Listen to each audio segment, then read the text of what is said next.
नमः शिवाय मंडळी. ओम नमः शिवाय मंडळी. शंका समाधान या कार्यक्रमासाठी मी संगमेश्वर गिरी श्री क्षेत्र ओंकारेश्वर देवस्थान बिलोद्यान जाणेगाव इथून आपलं सर्वांचं हार्दिक स्वागत करतो. मंडळी, आज असा प्रश्न आहे की महाराज म्हणले मला धंद्यामध्ये व्यवसायामध्ये यश येत नाही. हं? खूप कर्जबाजारी झालोय. हं? धंदा व्यवस्थित चालत नाही, काय नाही. आणि आता ही कर्ज 10 लाख झाले. कोणी काही सांगतं, बरेच आकडे फार मोठे येतं, ते मला घेता बी येत नाहीत. हं? अशी काही मेसेज फोन फार बेजार करतात. हं? तर या संदर्भात हे असं का होतं, पर्याय नंतर पाहूया, पण असं का होतं हे पाहूया. तर हे फोन करणारे कोण आहेत, तर वयस्कर नाहीत ही मंडळी.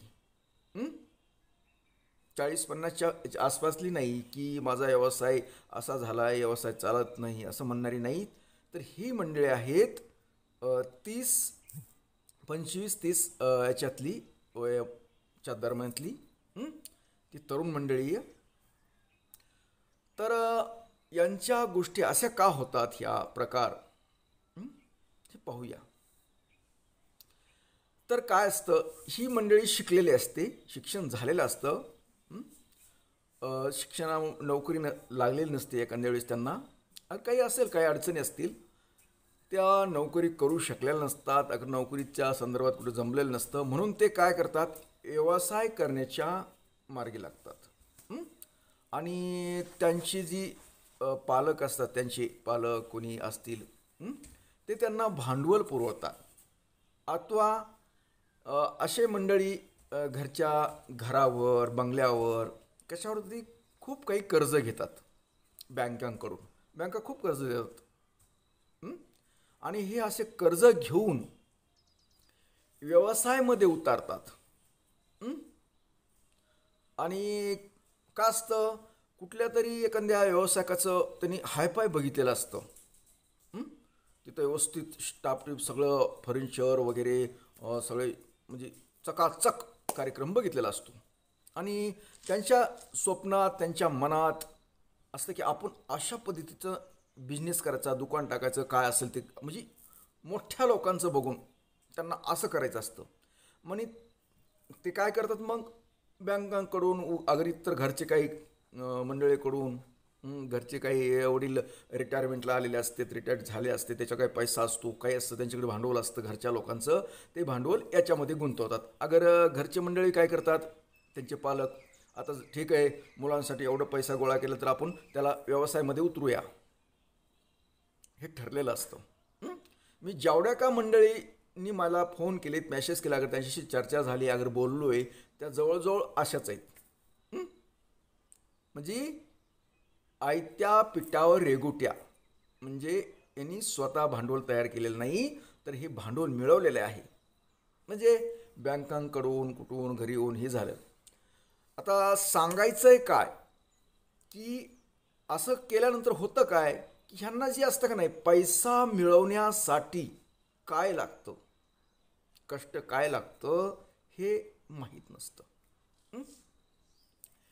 व्यवसायामधलं पुरेपूर ज्ञान नसतं. ठीक आहे, ते व्यवसाय एखादा करत असते, ते बनवाबनवीचं शिकवतील, काही करतील, त्याच्याबद्दल बी काही नाही. म्हणजे काय जी एखादा प्रोडक्ट बनवत असतील ते बी व्यवस्थित बनवत असतील, त्याच्यात बी काही नाही. परंतु काय असतं, एखादी वस्तू बनवली, अगर एखादी वस्तू विकत असतील, हे जरी महत्त्वाचं असलं तरी ती कशी विकायची अथवा कशी निर्माण केली, ती कशी ग्राहकापर्यंत पोहोचवायची, हे त्यांना बऱ्यापैकी जमलेलं नसतं. अगर कस्टमरशी त्यांच्याशी कसं वागावं हे पण माहीत नसतं. कारण त्यांना काही तकलीफ झालेली नसती भांडवल गोळा करण्यासाठी. पैसा काय आहे त्याचं किंमत नसते, पैशाची जी किंमत असते, मूल्य असतं, ते त्यांना समजलेलं नसतं. त्याच्यामुळं काय होतं, त्या लोकांशी कस्टमरशी व्यवस्थित वागत नाहीत ही लोक. कारण त्यांना काही नसतीच, फिकरच नसती. आयत्या पिट्यावर रेगुट्या म्हटलं ना, आयतं भेटलेलं आहे त्याच्यावर ते करत असतात. मग होतं काय, नवीन नवीन चलतं थोडंसं आणि मग पुन्हा डब घ्यायला. मग त्यांना कळत नाही की आता समजा बँकाचे हप्ते असतील, अगं तो घरचं भांडवल असेल, काय अडचण नाही. मग जे आपल्याला दररोजची मिळकत होते, जे काय नफा येतो, जे काय कलेक्शन होतं, मग त्यात आपला कुणाचा रूमचा किराया असता, कुणाचा कशाचं काय असतं, म्हणजे त्या दुकानाचा किराया असतं, नोकर असतात, कोणी काही असतं, बरेच बरेच काही गोष्टी असतात ना. खर्चाच्या गोष्टी काही कमी आहेत का त्याच्यात व्यवसायामध्ये? मग त्या गोष्टी, सर्व गोष्टी, त्या गोष्टीचा विचार करावा लागतं. मग दररोजची दररोज जी काही कलेक्शन होतं त्याचं व्यवस्थापन करावं लागतं. आणि समजा नोकरांसाठी समजा अमुक अमुक गोष्टी इतके लागतात खर्च, ते बाजूला काढणं, ह्याचा खर्च ह्याचं बाजूला ठेवावं लागतं. आपला काय नफा भेटलाय ते वेगळा ठेवावं लागतं. खर्च ही सगळं हिशोब ठेवा. आता कॅम्प्युटर निघाले, हिशोब आहे, सर्वांना हिशोब वगैरे करतात, पण तो हिशोब ठेवणं आणि प्रत्यक्षात कागदोपत्री हिशोब नाही आहे. उदाहरण, तुम्ही आज तुमच्या व्यवसायामधून 1,000 रुपये कमवले, तर त्यात किती खर्च आहे आपला, ते करावं लागतं. अगोदर खर्चाचं नियोजन करावं लागतं, नंतर पुन्हा बाकीचं बघावं लागतं. तर बऱ्याच वेळेस काय, आज मला 1,000 रुपये भेटले व्यवसायातून, टाकले, मग 100-200 रुपये आपल्या शो खर्चाला, त्याचा काहीच आवश्यक नाही खर्च करण्याची, तिथं खर्च केले जातात. गरज नसणारे तिथं ही खर्च केले जातात. मग त्यावेळेस काय होतं की अशा पद्धतीनं हे खर्च वाढत राहतात, सवय लागती, अनावश्यक खर्च केल्या जातात आणि मग व्यवसाय हा डब घ्यायला येतो. म्हणजे व्यवसाय पुन्हा कस्टमरशी नीट वागणं नसतं, काही नसतं, त्याच्यामुळे हळूहळू हळूहळू आणि मग कसं ऐन वेळेला कर्जाचे हप्ते चालू झाले की हे आपण गुंतवणूक केलेले अथवा आपण जे साठवलेला पैसा नसतो, काही नसतो, बचत केलेली नसते, मग ते हप्ते वेळेवर जात नाहीत, कर्ज वाढत राहतं आणि मग हे प्रकार वाढतात. आता याच्यामध्ये देवाचं कशाचं काही नाही. आता ह्या महाराज काय लोक करतील, तुम्हाला कसं सोडवतील बरं याच्यातून? ही तुम्ही निर्माण केलेली समस्या आहे. तुम्ही पुरेसं ज्ञान घेतलं नाही त्या व्यवसायाबद्दल अथवा कुठलं त्या काय जी करतात त्याच्यातलं, आणि म्हणून हे कार्यक्रम झाले तुमचे असे. यात कुठलाही देव महाराज कुणीही येऊ, महाराजाचा बाप न हो, देवाचा बाप आला तरी याच्यातून सोडू शकत नाही. कारण ही समस्या ही तुम्ही निर्माण केलेली आहे.